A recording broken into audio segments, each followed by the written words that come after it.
Okay folks, so this is the podcast version of the gene therapy lecture from the level 3 module medical genetics. Okay, so what we're going to be talking about today is a general overview of gene therapy. Some of what we're going to talk about you've actually been introduced to before at level 1. Appreciate it's a long time ago now, a lot of it's probably a distant memory, but we have covered this on the human genetics module previously in the degree program, but we're going to be going into more detail today with regards to the specifics of gene therapy and some of the more technical issues around delivery of transgenes, etc. to patients and the different vehicles that we use. We'll also, like we did in level 1, think about some of the success and horror stories in a little bit more detail than we did previously, looking into why they failed to work and some of the issues that arose from those trials.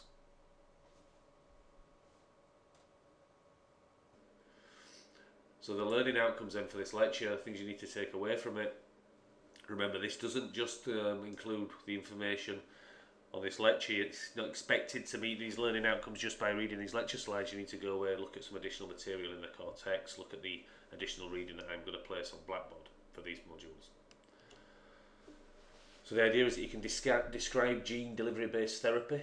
So it's particularly important that after the lecture, and after you've engaged with the wider reading, you're able to demonstrate knowledge and understanding of the different approaches that exist to gene therapy and how each of these different approaches is suited to treating a different type of genetic disease. So that's really important.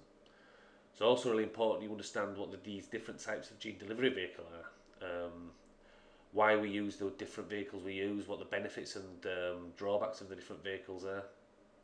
These are the sorts of things you need to be able to discuss if asked in an examination question.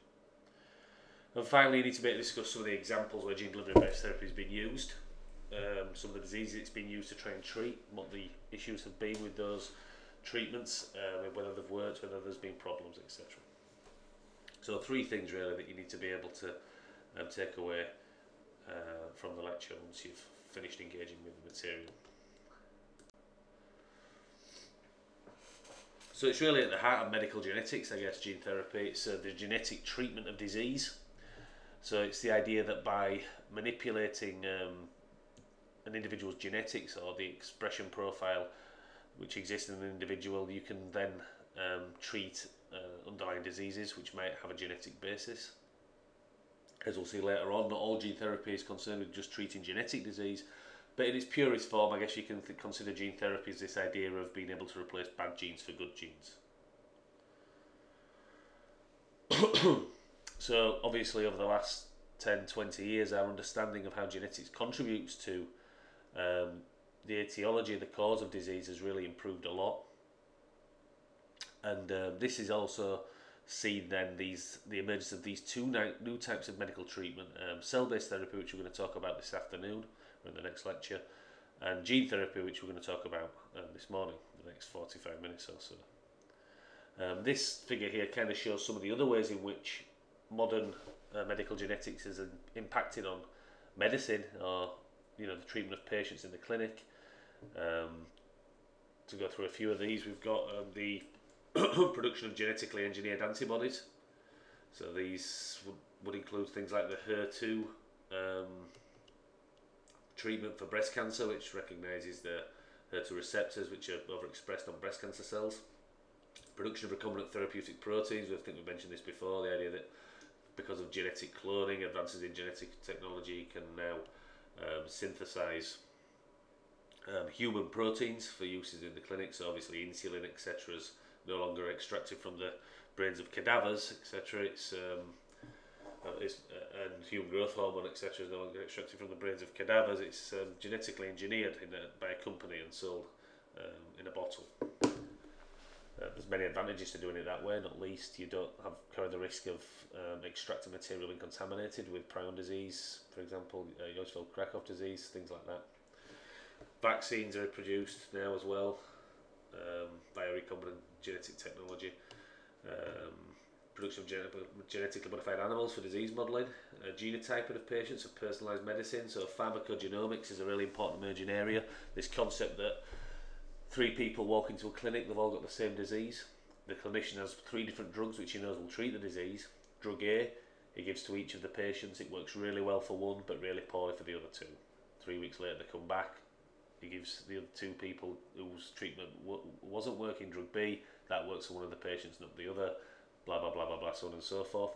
Via looking at pharmacogenomics, the idea is we can identify which drug would work best for which person based on SNP, haplotyping, etc. Sorts of things Dr. Porter discussed with you, I assume, in his lecture on complex disease and genetics. But it's really this one here that we're going to focus on in this lecture, and also cell-based therapy in the lecture this afternoon, this aspect of modern biomedical medicine, if you like. So gene therapy then, what's the idea, what's the basic goal? Well, the idea is a genetic modification of a cell to achieve a therapeutic goal. So we're going to alter the information, genetic information in a cell in such a way that it improves or gets rid of a disease. So how do we actually do that? Well, generally we do it by delivering something called a transgene into a cell using something called a vehicle, or transgene delivery vehicle. I'll explain what a transgene and a vehicle are in a second, or the definitions for those things. Does it work? Sort of, like all these modern or relatively new therapeutic technologies. There are some success stories, there are some disaster stories. So there have been promising studies in gene therapy which have had really good results and shown real benefit for patients, but there's also been some tragic incidents which have really held back the technology, and some would argue rightly so, and highlighted that we still have a long way to go before we fully understand some of the pitfalls of this sort of treatment. So gene therapy then, well, there's two basic ways you can approach gene therapy. So if we're talking about just, in general, or the big picture sort of thing. So the first way is the concept of somatic gene therapy. So this is the sort of gene therapy which goes on at the minute in clinical trials around the world. So if you hear of a gene therapy trial, it will be involved in somatic gene therapy. It's where you alter the DNA in the cells of an individual in the somatic cell lines. The second type would be germline gene therapy then. So remember, your germline cells, the sexual cells which undergo meiosis to produce a fertilized egg and a new individual. And germline gene therapy is currently outlawed and certainly frowned upon in most societies, outlawed in most societies. Because when you do germline gene therapy, you're not just affecting the individual, you're potentially affecting the individual's offspring. So if you alter the genetic makeup of a person's germline cells, yes, that's potentially very powerful, because in theory you could, for example, if you were treating Huntington's disease, ensure that the mutant Huntington gene doesn't get passed on to any more offspring. You effectively wipe it out, the disease. However, you're also potentially passing on any unforeseen problems which might be associated with the treatment as well. And it really comes down to consent. There's no way that an unborn child can give consent for this sort of treatment, and a lot of people would argue ethically that it's not right to allow somebody to make that kind of decision, even if it's their own flesh and blood. So for that reason, germline gene therapy which would alter the genetic makeup of subsequent generations, isn't carried out at the moment. So when you hear about gene therapy, all the gene therapy we're talking about, it's somatic gene therapy, altering the somatic cells of the body. And as I've mentioned, this basically means that only the individual will be influenced, in contrast with the germline gene therapy where future generations could be influenced. There is some controversy as well around the use of this kind of technology to modify or pick and choose the genetic makeup of unborn children. So since the advent of IVF, in vitro fertilization, it's become possible to analyse the genetic makeup of a fertilised egg prior to implantation and choose certain traits. So whether or not you're interested in trying to get some kind of, the next Usain Bolt, or you're just shallow enough to want your child to have brown or blue eyes, that possibility is available now. And in fact, clinics in America offer the service. I'm sure there's probably private clinics in the UK who offer the service as well. So for good or bad, it is out there. There is another side to the concept of this sort of technology to designer babies relating to disease. So this technology can be used for good as well. So you will have heard, I'm sure, in some of the genetics lectures by Dr. Porter, mention of mitochondrial mutations, inheritance of mitochondrial diseases. So you'll know that what's interesting about the mitochondrial genome, so the DNA within the mitochondria, is that you always inherit it from your mother. So every single mitochondria and every single cell in your body, its genome came from your mum. So if you were to have a woman who had a known mitochondrial mutation and wanted to have a child, what people can have offered to them now is the situation where the mother's egg with the mitochondrial mutation will be fertilized in vitro by the father's sperm, and the actual nuclear material then, so the material that's going to go on and make the child, if you like, so make the child the son or daughter of this woman and this man, this can be extracted away from this mutant mitochondrial DNA in the cytoplasm and placed into a donor egg from a healthy woman, so from a woman who doesn't have a mitochondrial mutation, and then this egg will be reimplanted back into the original mother. So what that means is this woman's having her child with her, which has been from her nuclear material, which was fertilized by the father's nuclear material. The only difference is the egg, the sac in which it's all going to happen, has come from a woman who doesn't have these mitochondrial mutations present. So the child won't have any chance of inheriting these mitochondrial diseases, which can be fatal and often are associated with cot death, stuff like that. So this is a technology that a lot of women would opt for if given the opportunity.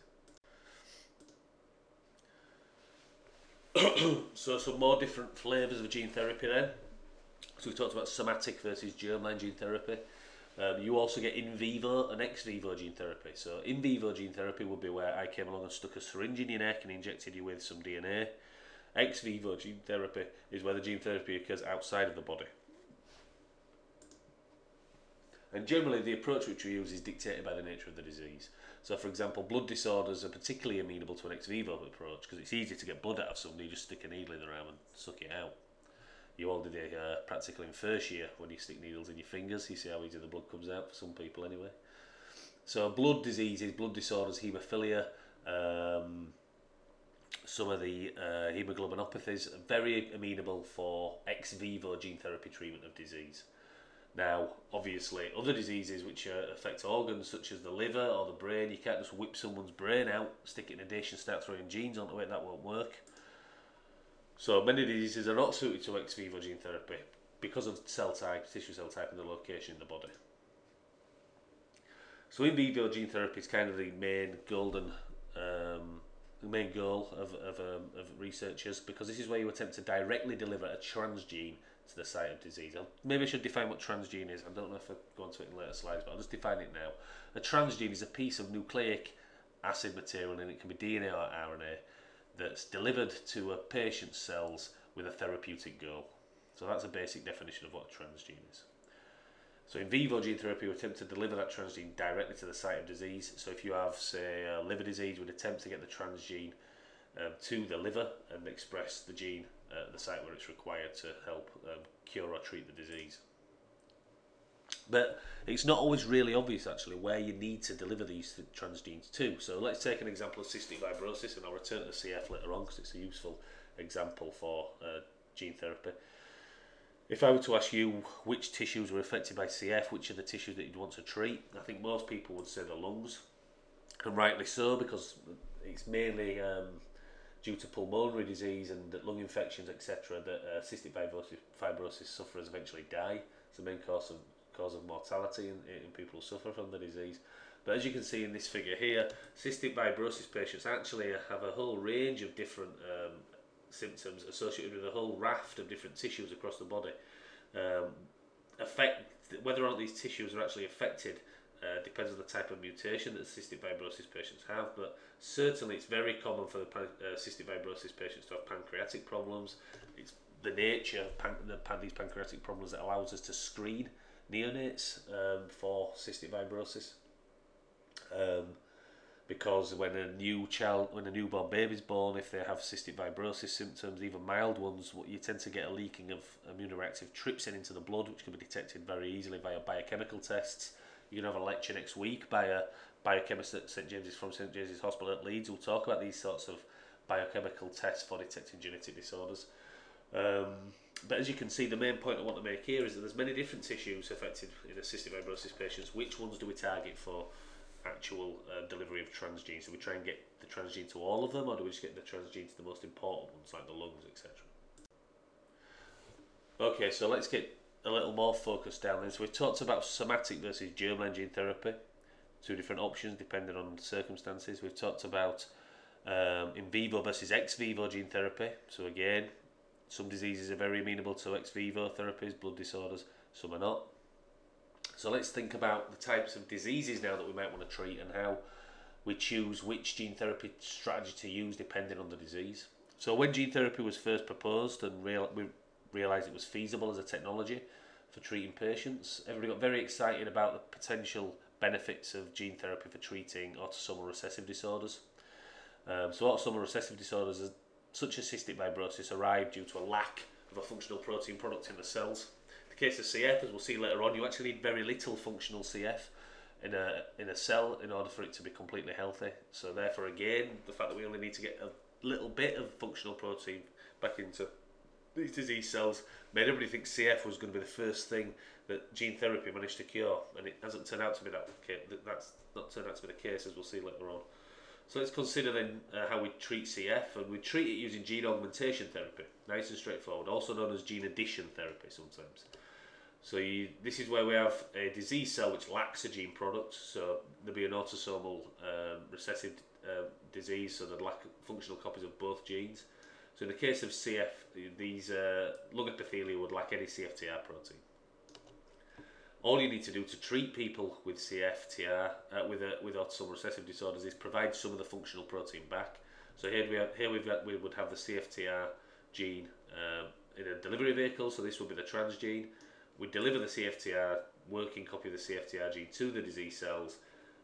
We start getting expression of wild type CFTR, and the patient would no longer have CF, no longer have cystic fibrosis. The mucus would be cleared fine from the lungs, and we've got a cure in his hands. So it's nice and easy to treat these autosomal recessive disorders because all you need to do is give protein back to the cells to make them work in theory. The reality is that it's a lot more tricky, particularly for CF, as we'll see.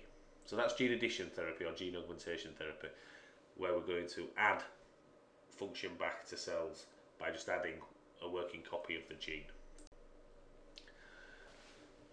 Now it's more complicated for autosomal dominant disorders. So many of the worst or most damaging genetic diseases are actually autosomal dominant in nature. Classic example being Huntington's disease. Now we've got a completely different situation to the autosomal recessive disorders here, because as you should know by now, autosomal dominant disorders don't arise due to a lack of the gene product. They arise due to a gain of function mutation that's occurred on one of the gene alleles. So in the case of Huntington's disease, one copy of the gene is only required to be mutated. When that occurs, the Huntington protein, huntingtin, changes function and starts acting in a weird way that leads to the disease. So what you need to realise is, in the case of autosomal dominant disorders, it's not enough to simply replace or give the cells more of the wild type huntingtin protein, because it's already got one working allele anyway, and that's not stopping people from getting ill. What we need to do is somehow get rid of the mutated allele, get rid of the mutated gene. Yeah. Only when we do that will the disease symptoms subside and hopefully we treat or cure the patient. So there are two possible ways that you can go around doing that. So the first is via gene mutation correction. So the concept here is that you have disease cells, so let's say these are neurons, and this mutated gene here is the Huntington gene, which has got 50 expansions, CAG expansions. It's causing the patient to develop Huntington's disease and die. This is a normal copy of the Huntington gene. It's got 25 CAG expansions. We need to replace this mutant allele with this working allele. Now it sounds very straightforward to do that, and it is straightforward to do that in some laboratory circumstances. You can do that in a matter of hours in yeast. Remember, yeast is a eukaryotic organism. It has a membrane-bound nucleus, very similar in its genetics to human cells. We could easily swap out a non-functional gene for a functional gene in yeast via homologous recombination. However, the same mechanisms won't work in higher order cells, such as mouse cells or our own cells. But it still, again, is possible to switch out and swap DNA, pieces of DNA using recombination technology such as Cre-Lox. We'll mention Cre-Lox in the cell therapy lecture this afternoon. What's not easy, however, is to do all of this in the diseased tissue and to do it with real reliability and accuracy. And for that reason, these sorts of gene mutation correction technologies really just aren't around at the moment yet. The ability to accurately swap out a mutant gene in someone's genome for a working gene is not trivial in the clinical setting. However, in theory, as we've discussed, it's relatively straightforward. It's just going to be a matter of getting better at achieving these types of homologous recombination in patients. Certainly it would be easier to attempt to do this in an ex vivo sample, such as in the blood, where you can do things easily in tissue culture, rather than trying to do it in vivo in a patient. So we need another way of somehow stopping the expression of these mutant Huntington alleles. So one way that we can do that is to utilise RNA interference. So we discussed RNA interference, microRNAs, in the translation lecture, as a way of switching off gene expression in mammalian cells. So rather than delivering a working copy of the Huntington's gene, we deliver a small RNA molecule to the diseased Huntington cells, which is complementary for the mutant version of Huntington, but not the wild type version. So remember, microRNA works by having sequence complementarity to its target. So what you do is you create a microRNA that is complementary to the expanded Huntington gene. So the Huntington gene, which has got, say, 50 of these CAG repeats, but isn't complementary to the Huntington gene, which has only got 25 repeats, so the other working copy of the allele. And the idea then is that when you deliver the antisense, it will block the expression of the mutant version of the allele, but it won't block the expression of the wild type version of the allele. So yes, we'll have less Huntington around, but that probably won't be a problem for the patient, because we'll have got rid of the mutant version, the gain of function protein, which is causing them to be ill.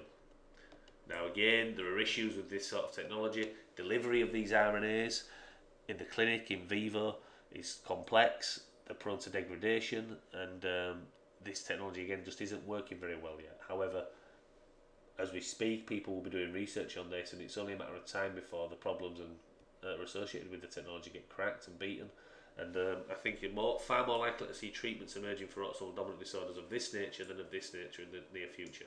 But you guys need to understand, again, from your point of view, that if we're talking about treating autosomal dominant mutations, you need to take a strategy of gene mutation correction or gene expression inhibition. These are the two ways in which you would treat autosomal dominant gain of function mutations.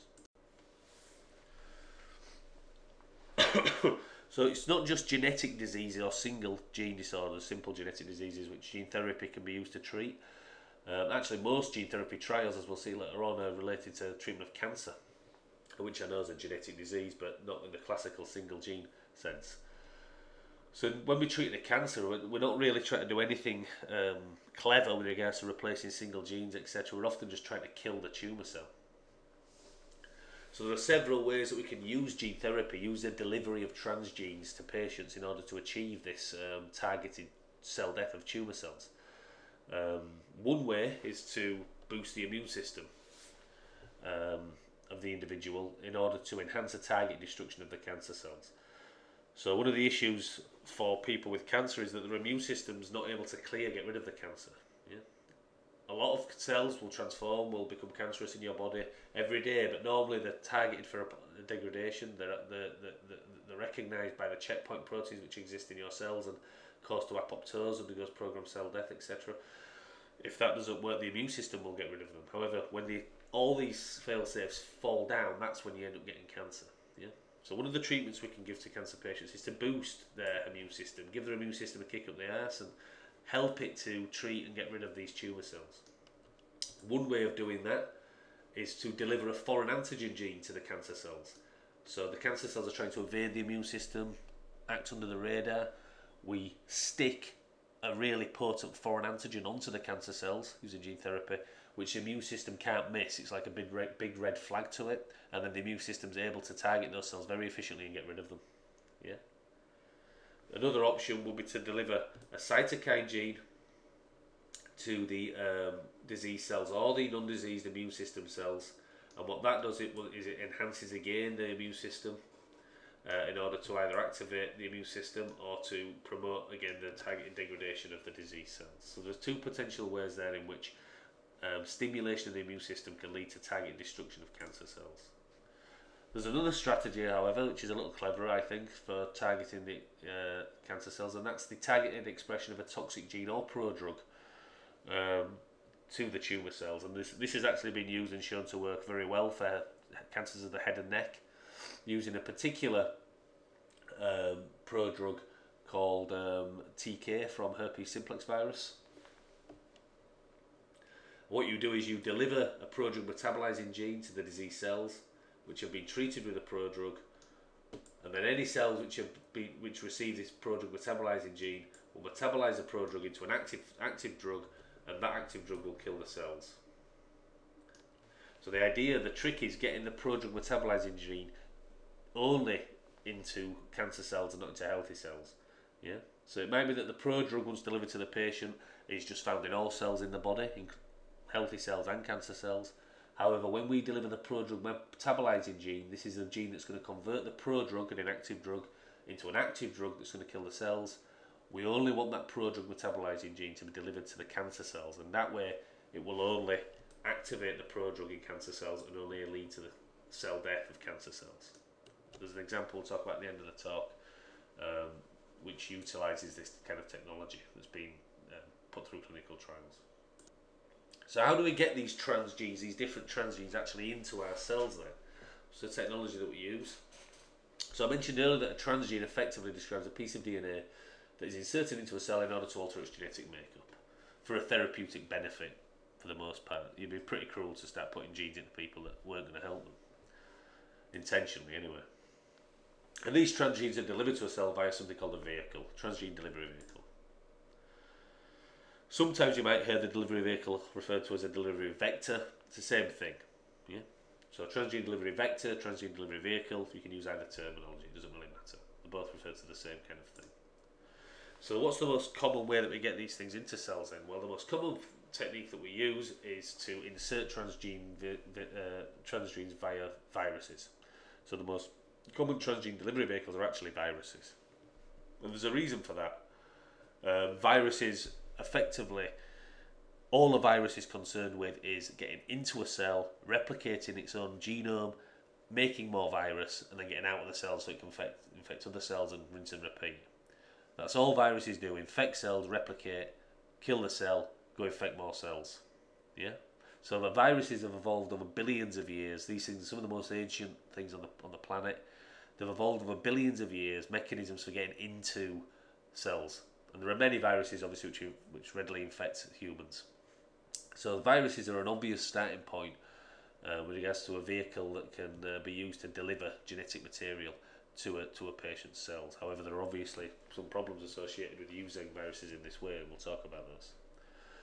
So there are non-viral options for delivering transgenes, the most common being lipoplexes. So lipoplexes basically are like fat droplets. So you would mix your gene of interest with a lipid compound in solution. The lipid will form a bipolar membrane which effectively encapsulates the DNA in like a fat droplet. And these fat droplets, these lipoplexes, can then be delivered to cells, and the idea is that they would fuse with the plasma membrane of a cell and be internalized via endocytosis and eventually delivered to the nucleus for expression. The main issue with lipoplexes, as we'll see, is efficiency is very poor compared to the viruses. However, obviously they're a lot safer. So if you're starting up a lab in some big swanky hospital in the States and you want to set up a lab that works on gene therapy, and you think, right, I need a good transgene delivery vehicle. If I'm going to work on gene therapy, I need a way of getting the genes into my patients. What's the ideal transgene delivery vehicle? Well, the ideal transgene delivery vehicle will have several properties. These are listed here. The first is that it needs to be easily produced. So hopefully you're going to commercialise this technology at some point and make yourself lots of money and retire the Hamptons, buy a yacht. So there's no point having a vehicle that costs billions of pounds to produce and you only get a few microlitres of it. You want it to be able to produce it in bucket loads and cheaply, i.e. on a commercial scale. And it needs to be produced without contamination, and also little things like it needs to have a reasonable shelf life. You don't want a vehicle that you can only store at -80 for 3 days before it needs to run in the bin.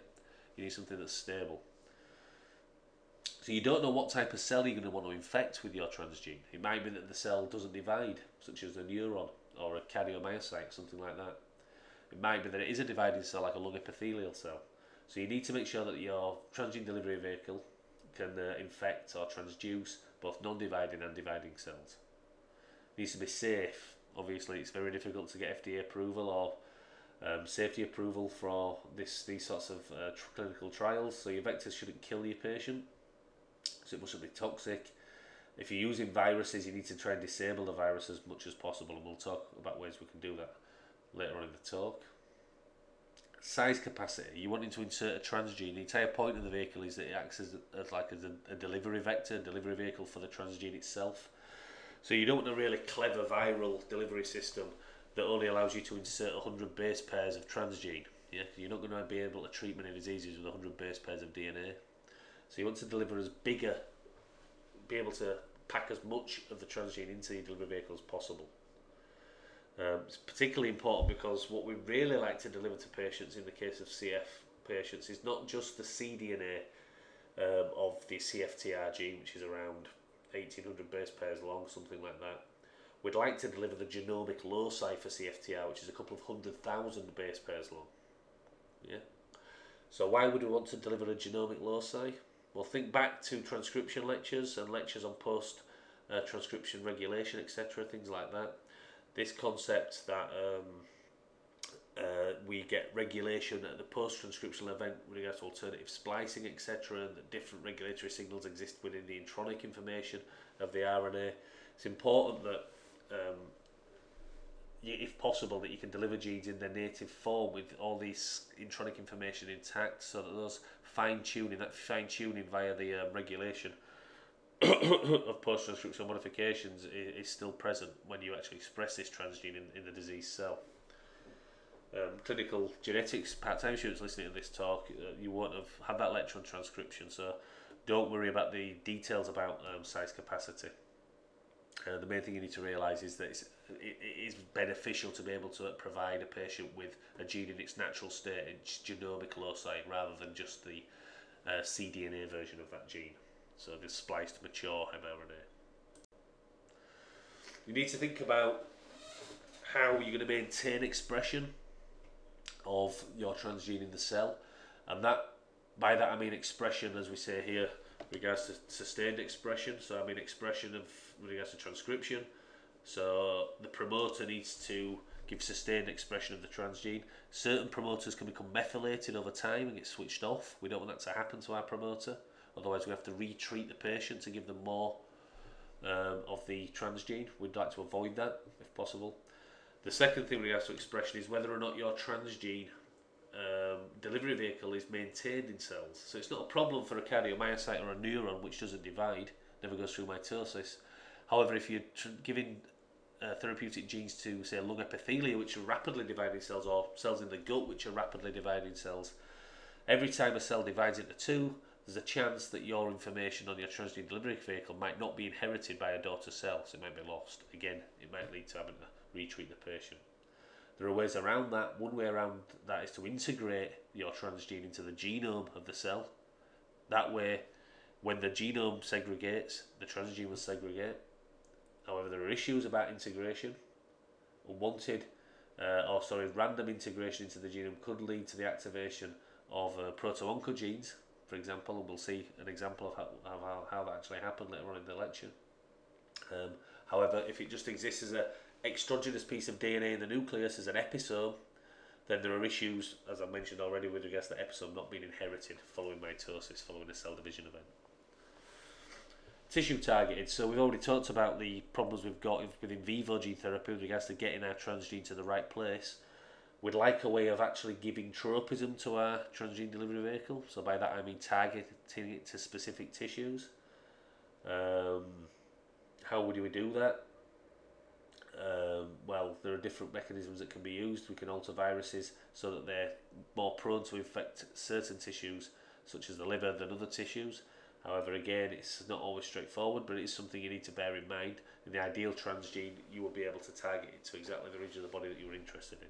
And finally, very importantly, it needs to be immunologically inert.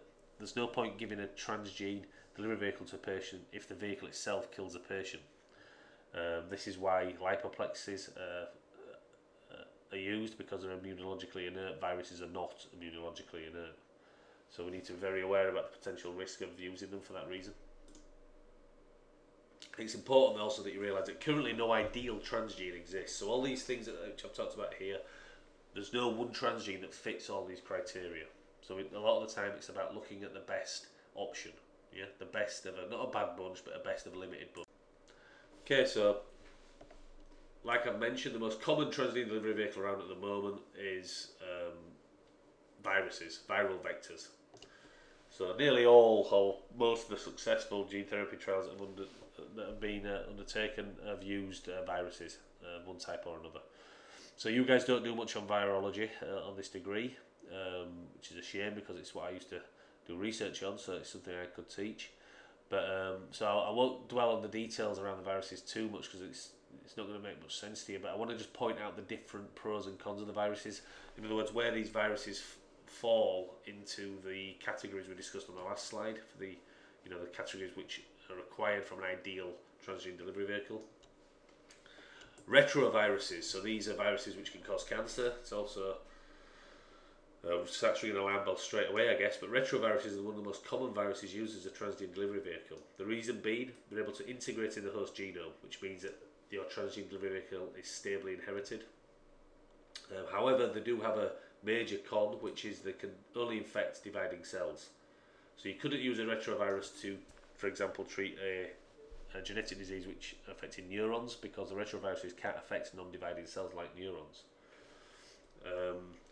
There's also, because of the integration of this virus into the genome, the risk of activation of cellular oncogenes. We'll show an example of that later on when we talk about some of the real clinical trials that have been undertaken in gene therapy. So lentiviruses are very similar to retroviruses. They're RNA viruses, so this means the genome of the virus is RNA and not DNA. They also integrate into the genome, but unlike retroviruses, lentiviruses can infect dividing and non-dividing cells. They give nice, long-lasting, high expression. However, let's get rid of that. However, there's a risk of oncogene activation because of the integration to the genome. But certainly lentiviruses are really popular at the moment in regards to gene therapy trials because they integrate, they're stably inherited. Okay, there's a risk of proto-oncogene activation, but we can live with that to a certain extent. But the real boon is that they infect dividing and non-dividing cells.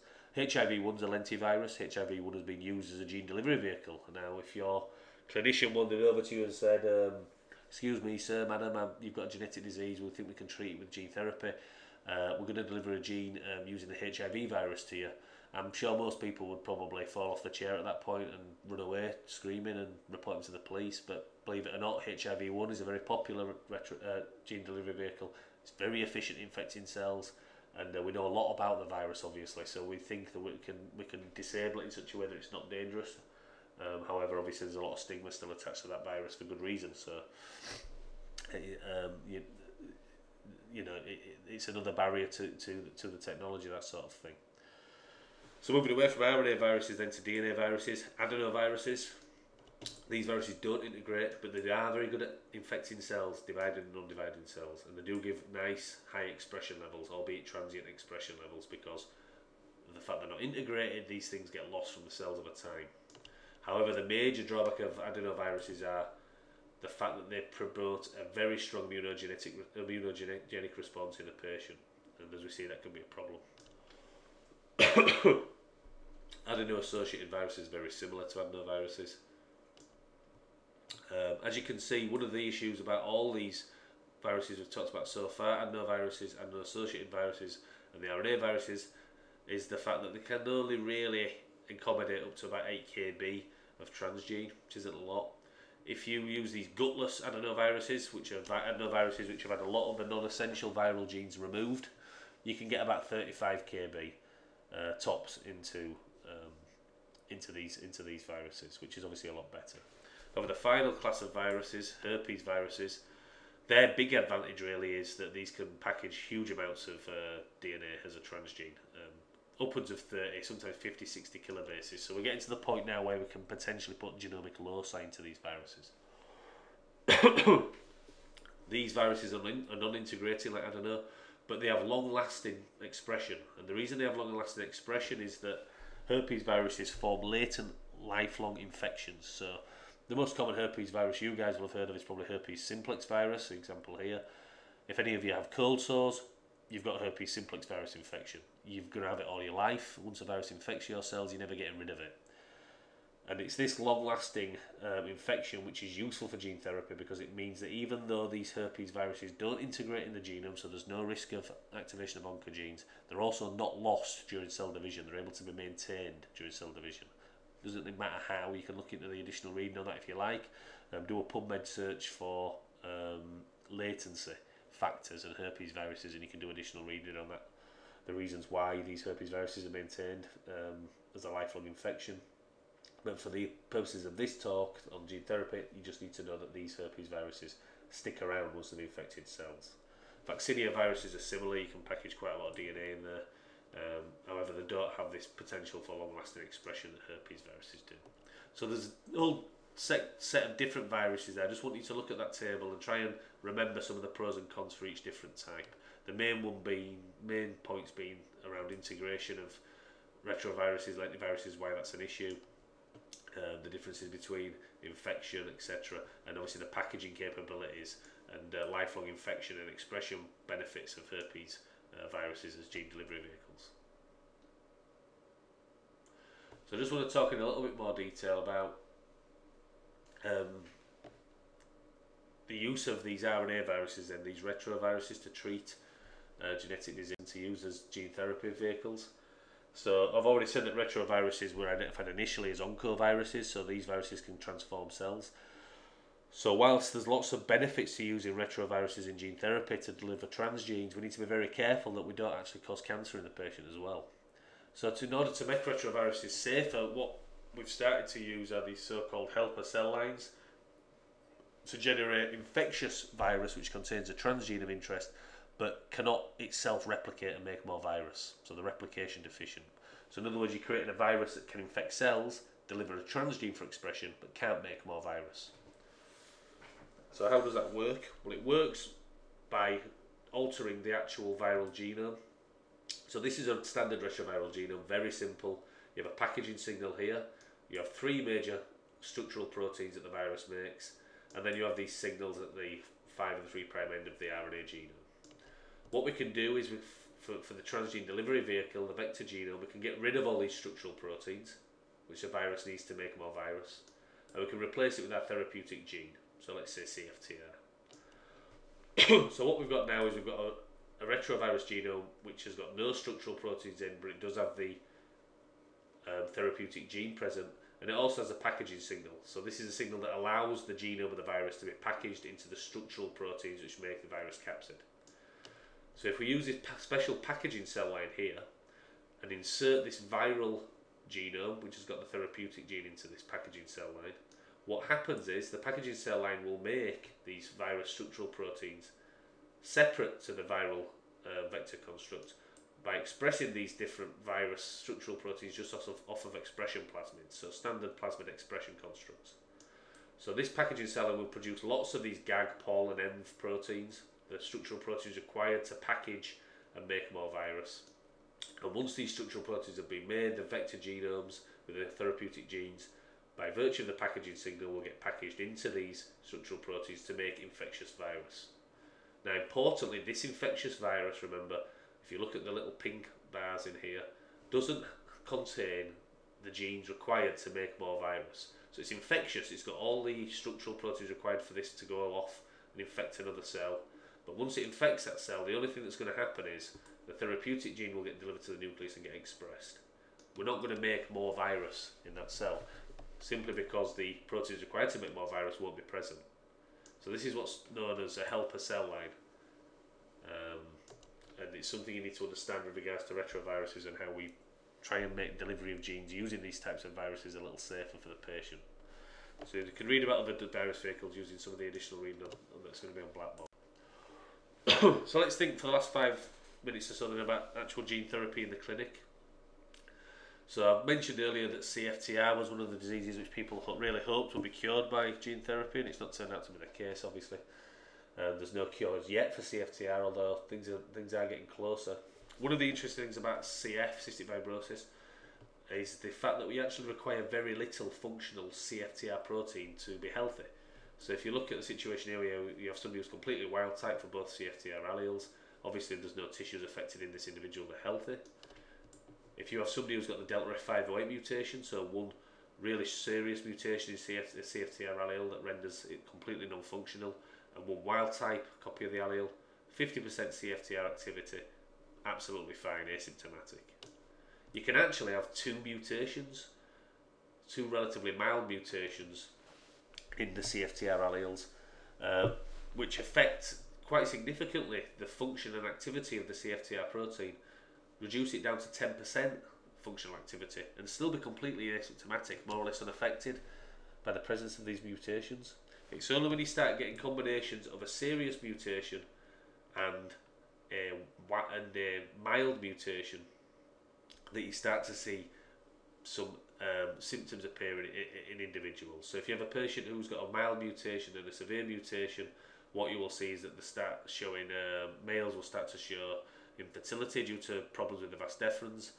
Salty sweat will appear at the surface of the skin. So it used to be that you could tell, one of the very basic diagnostic tools used to detect CF in children used to be to taste the skin, see if it was salty. And finally, if you get down to the point where you have a mild mutation and a severe mutation, or two relatively severe mutations, or even in some cases a severe mutation and a mild mutation, you can start reducing CFTR to around 1% activity, and this is at the point where you start getting issues in the airway, in the lungs. If you have two very serious mutations, less than 1% functional activity, your pancreas is also affected. So if you have increased trypsin in the blood, it's a really strong indication that you've got you're probably going to have, you may have a problem with your CFTR genes.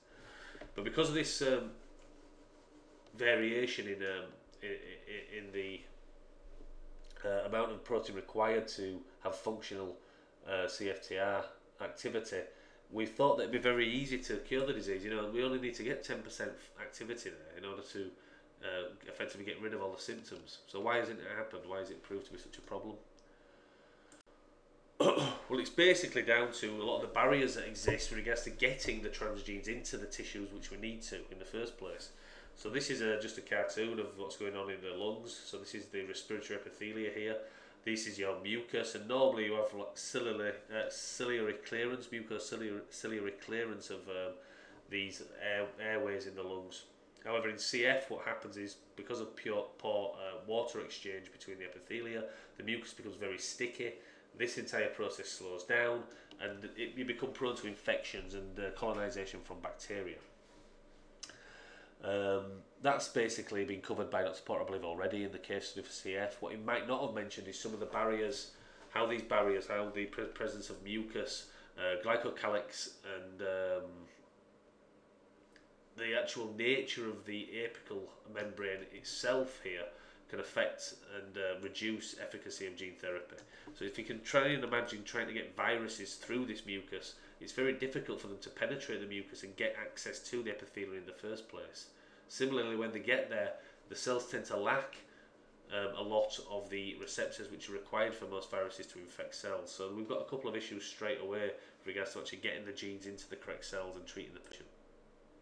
There are possible, we can overcome these problems by different methods in the clinic. You can remove glucose by you can remove the mucus from CF patients by treating with mucolytic agents such as neocystolin and neuraminidase, which breaks down glycoproteins. So you can get rid of that from the lungs and then treat with your virus vectors. However, you also have problems with regards to endosomal escape. So problems with regards to things not being taken up properly by the cell once you've managed to get the transgenes to the cell surface. All of this adds up to poor transduction efficiencies, both for virus and non-viral, so lipoplex delivery of transgenes for the treatment of cystic fibrosis. So it's the physical barriers really, it's the very simple things like just the thick mucus in the lungs which is stopping a lot of these gene therapy technologies from helping patients with cystic fibrosis. And we know that it would help because people have done a lot of nice studies in mouse where they've looked at some of the positive effects of delivering functional CFTR genes to epithelia which are lacking CFTR function. So this is from a mouse model. The purple staining here shows a Pseudomonas infection. So one of the things that happens in the lung epithelia as a consequence of non-functional CFTR is that you get an increased colonisation of Pseudomonas, which leads to infection of the lung, inflammation, rounds of inflammation. Eventually that's what causes death of the individual actually, this constant pulmonary damage. If we look here in a mouse which has been treated with a virus vector expressing, and this is actually a lipoplex delivery system expressing CFTR, you see there's very little colonisation by Pseudomonas now in this mouse. It's completely gone. So this would represent a massive improvement in prognosis for an individual were this technology to be translated into a human. So we're getting close, but there are still barriers there which are stopping us from hitting the nail on this, so to speak. So other examples of gene therapy then, well, there's been quite a few. To June 2010 there were 1,644 gene therapy clinical trials which have been carried out worldwide. You can have a look on this website here and you can see if that number's increased in recent months. However, it's important to realise that only 57 of these have made it to phase 3 trials. So phase 3 trials are where it looks as though the technology is working, let's roll it out across multiple hospitals and see what the real benefits of it are. So only 57 of the 1,700 have actually got that far, and only 2 have actually made it to release. So the actual success rate is very low. This is why the technology is still after 15 years in its infancy, really.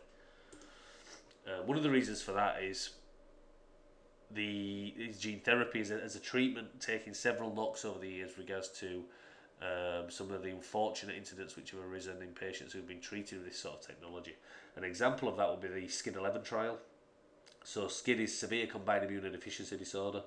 It's a disorder of the immune system, so it affects the white blood cells, and it causes patients to basically have an immature immune system. It's the baby in a bubble syndrome, so if you might have seen Panorama programs where children have to be kept in a completely isolated environment, otherwise they'll get a common cold and that can kill them. This is caused because of SCID. So because it's a blood disorder, it's a single gene disorder as well. It's very amenable to gene therapy, so we can treat it ex vivo by extracting blood. There's autosomal recessive single gene disorder, so we just need to add that gene back to the cells. That was done, so that kind of gene therapy was used. So retrovirus based gene therapy was given to 10 patients with SCID, and it was found that 8 of those 10 patients were completely cured of the disease. So the delivery of of a working copy of the gene completely cured these individuals. However, a few years later it was found that 4 of those 8 children had gone on to develop leukemia. So obviously that was a massive blow to the trial, to gene therapy in general, and why exactly that happened I just want to talk you through now at the end, just to finish the talk. So this is a SCID patient here. What happens in someone who suffers from SCID is you have no IL-7 and IL-15 signalling. So you lack a gene which is required to provide those signals, and those signals are required in order to cause maturation of the precursor natural killer and T cells into effectively your mature immune system. So in other words, your hematopoietic stem cells, so the stem cells which give rise to all the different cells in the blood, get to a certain point in development and then stop, and you aren't able to develop this mature immune system. So what happened in the trial then was that the IL-7 and IL-15 signalling was restored by giving patients a working copy of these genes via retrovirus-based gene therapy. However, what also happened was that by inserting those IL-17 working copies of the genes into the patient, you activated an oncogene LMO2 oncogene, excuse me, which went on to cause leukemia in those individuals. So it's an example of how integration of the retrovirus genome activated an oncogene, which eventually went on to cause cancer. So a real strong indication of why you need to keep an open mind and keep always thinking about the type of virus vector that you use and whether it's going to be suitable for treatment and what are the potential pitfalls associated with it. So we've discussed that gene therapy is really ideally suited for the treatment of single gene disorders. However, it's interesting if you look at the 1,644 clinical trials, that over 2/3 of those are actually for treating cancer, not for single gene disorders. I talked earlier about the idea of delivering these pro-drug metabolizing genes to cells in order to activate an inactive drug and then ultimately kill the cell. In this case, a cancer cell. Well, this is an actual example of how that was used. So what happens here is it utilizes the TK gene from herpes simplex virus. So it's a type that should read HSV, that not HVS. And it also takes advantage of one of the drawbacks of retroviruses. So this is very clever. So remember that retroviruses can't infect non-dividing cells, such as neurons, but they can infect dividing cells. So if you have a tumour inside someone's brain, yeah, so the tumour will be dividing, the tissue in the tumour will be dividing, the brain matter and neurons around it will not. So if you deliver a prodrug to an individual, such as ganciclovir, which is completely harmless until it's activated, until it's metabolized, and the thing that metabolizes ganciclovir is this TK gene from herpes simplex virus. So if the TK gene gets mixed with ganciclovir, ganciclovir is altered and becomes toxic and will kill the cells. So you give the patient ganciclovir, and then effectively you introduce the HSVTK gene into the patient via MRI-guided injection of the brain. Now remember, the clever thing is the retrovirus will not infect brain matter, so will not infect non-dividing tissue, but it will infect quite readily the dividing tumour cells. Yeah, and because it infects the dividing tumour cells and not the brain cells, it's only the dividing tumour cells that have the TK gene expressed, and therefore it's only the dividing tumour cells which metabolize the ganciclovir to provide the actual drug that will kill the cells. So in other words, you use the virus to specifically kill tumour cells and not the brain cells. And unfortunately, it's not 100% efficient, this, because of the transduction efficiency. You don't get virus into every single brain cell, as you can see here. Sorry, every single tumour cell, as you can see here. So you might need multiple rounds of treatment to completely clear the cancer, but certainly it offers an option to treat this cancer, whereas normally there would be no option. So obviously surgery is not possible if you have a large tumour inside the brain, a lot of the time anyway. So that's a really clever way of using gene therapy to help treat an inoperable cancer. If you want to look at some of the extra reading, there's more examples as well of different ways in which gene therapy have been used to treat disease. So I realise I've run over a little bit there. I just want to summarise quickly. It doesn't matter that I've run over so much in the podcast. This is more for revision aid, obviously, for you guys. Summary then: gene therapy is the genetic modification of cells of the patient to achieve a therapeutic goal. You need to get a good understanding of the different strategies that exist and why, when and why you would use those strategies.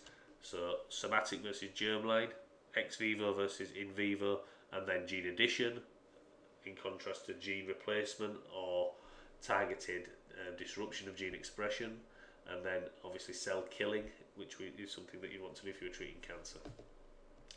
Transgenes are generally delivered using a transgene delivery vehicle, and the most common of those is viruses. The different viruses have pros and cons. You need to know what the different pros and cons are. Yeah, that's very important.